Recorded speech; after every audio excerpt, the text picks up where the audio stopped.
шанса. Погледнато низ историјата, како во поголеми, така и во помали кризи, многу компании, кризите и тишкотиите на фирмите во нивниот сектор или воопшто во сите сектори, ги гледале и како своја шанса и како момент кога што можат да завземат во економска смисла туѓа територија на пазарот, преку зајакнување на својата конкурентност, меѓу останатото преку иноваторски активности, превземање на ризик и така натаму. Ова е време кога треба да се размисли повеќе за тоа. Ова е време додека многумина се дават во проблеми во вашата бранша на секаде низ Европа и светот, секој да размисли каква новина да направи и да ја искористи моменталната криза да излеземе посилни и поконкурентни. Ова е време за акција. Ама не само акција за обстанок, туку и акција за раст и продор. Многу е потешко да се направи силен продор во услови кога нема криза, отколку во услови кога има криза на пазарот во Европа и пошироко.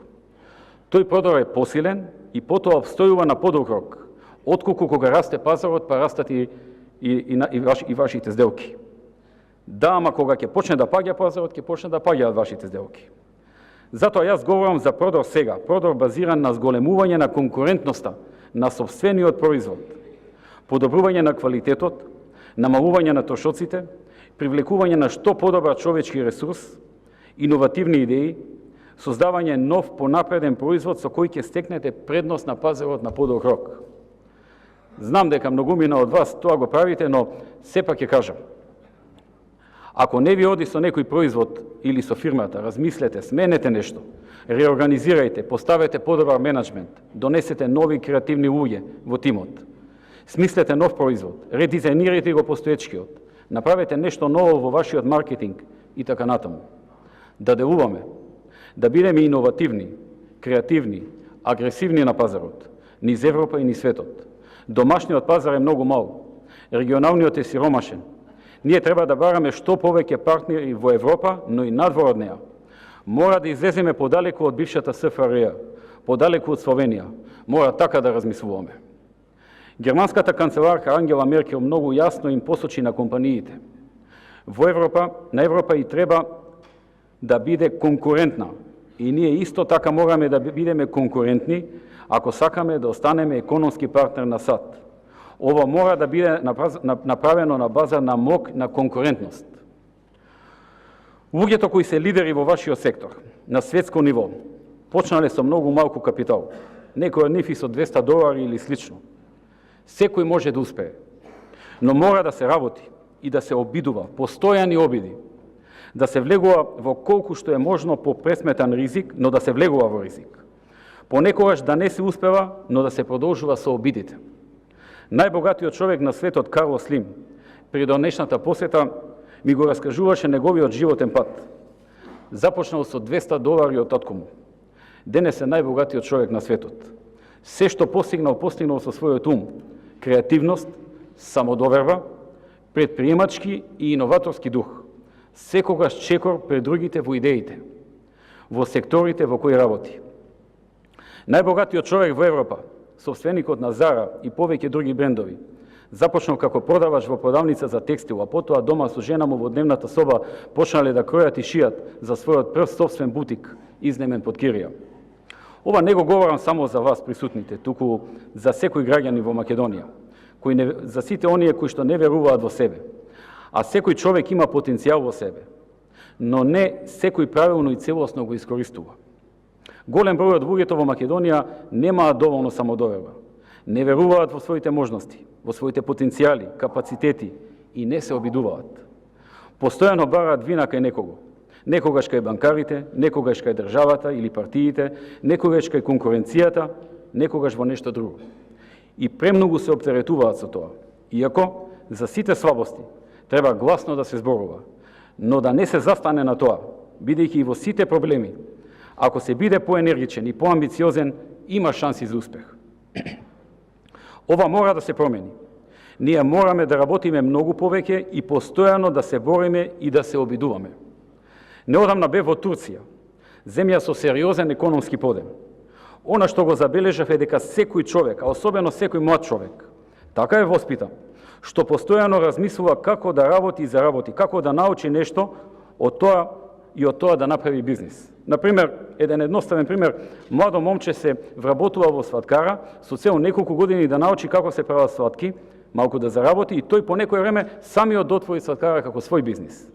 Кај нас, например, 90% не помислуваат да се вработат во таква дејност, а тие што се вработуваат, 99% немаат амбиција еден ден сами да развијат таков бизнис. Едноставно, таму општеството предприемачки размислува. Така се воспитуваат децата од мали нози и така живеат. Иако ова е пример од Турција, верувајте, уште повеќе го има како вакви примери во САД, во Израел, во Канада, во Шведска, во Италија и така натаму. Овој наш менталитет мораме да го менуваме. Мора многу повеќе да се бориме и непрекидно да се обидуваме да успеваме. Знам дека многумина од вас сега си велат што ни зборува сега овој човек. Не знае ли со какви проблеми се соочуваме, какви проблеми имаме со банките, тежок достап до кредити, намалени нарачки, вишок вработени, ниска ликвидност. Кој од Македонија може да направи иновација подобро од некој европски гигант во секторот каде што сме ние? И редица друга контрааргументи на моето излагање. Веројатно на многумина од вас за македонски услови тоа изгледа премногу теоретски и невозможно во практика. Ама не е така. Не треба да се подценуваме, ниту пак да се преценуваме. Треба сериозен обид, односно постојани обиди, бидејќи честопати првите обиди се неуспешни. Јас знам дека еден дел, потенцирам еден дел, а не сите, од вас размислуваат вака. Имам доволно пари на страна за мене и за семејството, ако дојде најлошото. Фирмата ми е во потешкоти, окей. Ако морам, ќе отпуштам дел од работените, ќе намалам плати и други трошоци и веројатно ќе ја пребродам кризата. Па кога кризата ќе помине и пазарот во Европа во мојот сектор ќе почне да расте, ќе падне некоја нарачка повеќе. И ќе се повратам. Почитувани присутни, тоа е филозофија на сиромашните. План за штедење без план за раст и развој. Филозофијата на богатите е не само како да заштедам, туку многу повеќе како да заработам повеќе во секоја ситуација, и без криза, и во криза. Денеска светот е глобализиран и нашиот пазар е од Јапонија, преку Кина, Русија, Европа, па се до западниот брег на Америка, и од Шведска и Норвешка до Јужна Африканската република. Нема веќе далечни и блиски земји. Нормално, кај некои производи трошоците за транспорт играат клучна улога, ама кај поголем дел од нив не играат толку пресудна улога, а некаде како кај производството на софтвери тие речиси да не постојат. Ова е време кога сите треба да се бориме за нови пазари.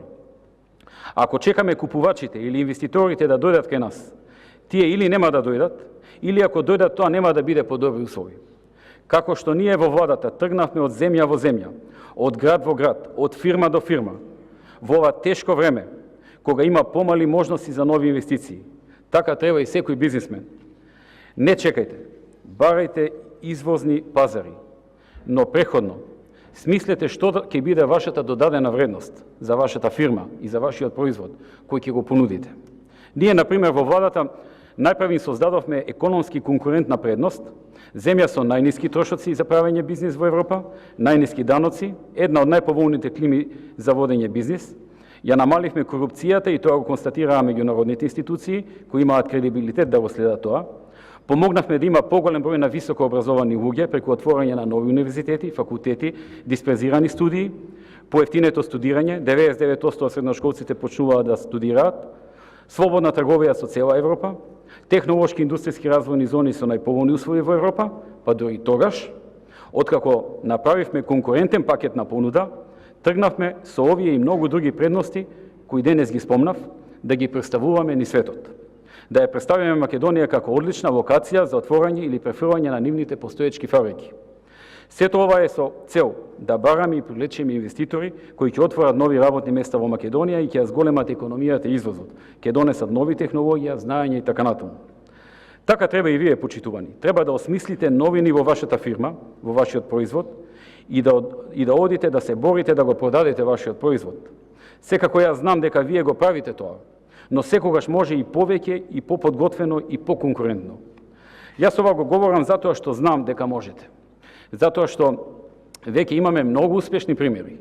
Например, ако може фирмата Sivus да продава апликации и софтвери на Sony Ericsson, Можат и други од тој сектор да го направат истото, а знам дека дел од нив веќе го прават.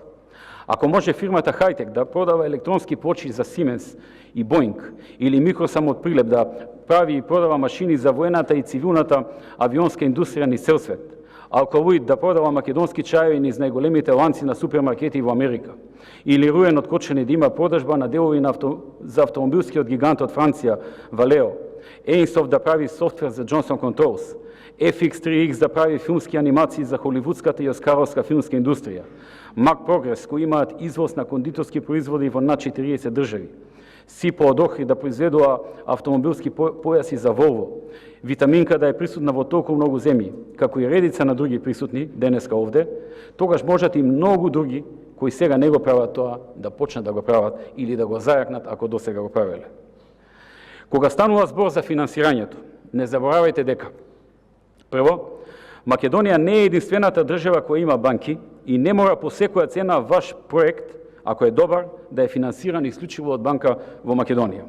За добар проект има многу банки низ Европа и пошироко, кои би биле подготвени да го подржат. Секако за комуникација со нив ви требаат луѓе кои знаат како се работи со нив, а ваша работа е да се обидувате. И уште еден значаен факт, дека банките во Македонија најмалку 10 години немале таква голема ликвидност како што имаат сега. Тие бараат квалитетни проекти.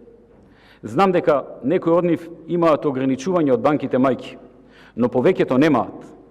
Но категорично тврдат дека во Македонија недостасуваат квалитетни проекти и бизнис случаи, што потврдува и фактот дека бројот на лоши пласмани на банките расте. Ова не значи дека не постои простор за подобрување на работите на банките и дека тие немаат слабости во смисла на нивната работа со реалниот сектор, со крутоста, со недовербата, но повикувам на поголем ангажман при осмислувањето на проектите. Тоа не е добро само за банката, туку пред се за вас, кои што го барате кредитот, бидејќи треба и да го враќате. Вашиот ризик ќе биде помал. Почитувани, државата ќе помага колку што може, но вие мора да сте постојано во чекор со времето и во чекор пред се со конкуренцијата и да размислувате и да делувате глобално, а не локално, како што многувина од вас веќе прават. Само така ќе растат вашите бизниси на стабилни темели. Не заборавајте дека живеете и работите во земја каде цената на работната сила е поконкурентна отколку истата во Источна Кина. Локација од каде најголемите компании на светот со свое производство покриваат цели континенти, во смисла дека таму ги имаат преселено фабриките, од кои произведуваат за цела Азија, а многу често и за Европа, Америка и за другите континенти. Искористете таа предност додека ја имате. Една од поважните работи е да наоѓате соработници, менаџери, вработени, кои заедно со вас ќе се борат со сето ова и да вложувате во нив. Се прави со луѓе, со креативни, полни со знаење и мотивирани луѓе. Вашата цел треба да е кога вработувате да барате што повеќе луѓе кои или се подобри од вас, интелектуално и како бизнис профил, или имаат потенцијал за неколку години во кои ќе вложувате во нивна надградба да станат подобри од вас. Само со такви луѓе и со таков начин на размислување ќе успеете. Тие луѓе се разбира заедно со вас ќе донесат иновативни идеи, нов дух, нова енергија, ново знаење, нова креативност, нов или видоизменет производ, нов партнер, нов договор за продажба, нов извоз, нов пазар, нови инвестиции и сето тоа за вас и за вашата фирма. Но треба да ги најдете, да потрошите време на тоа, да ги прифатите и да ги мотивирате, да вложите во нив и потоа да имате полза од нив. Вие, нагласувам. Такви луѓе има доволно во Македонија.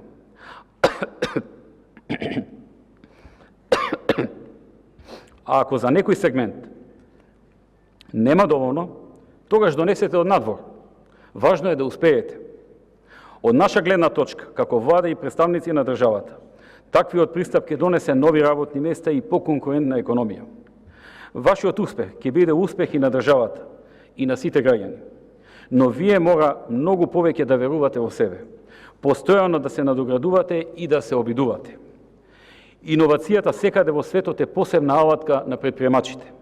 Средство со кое тие искористуваат промената како можност за различен бизнис или за различна услуга. Како што вели Филип Дракер во неговата книга Иновацијата и предприемништвото, таа може да се представи како дисциплина, може да се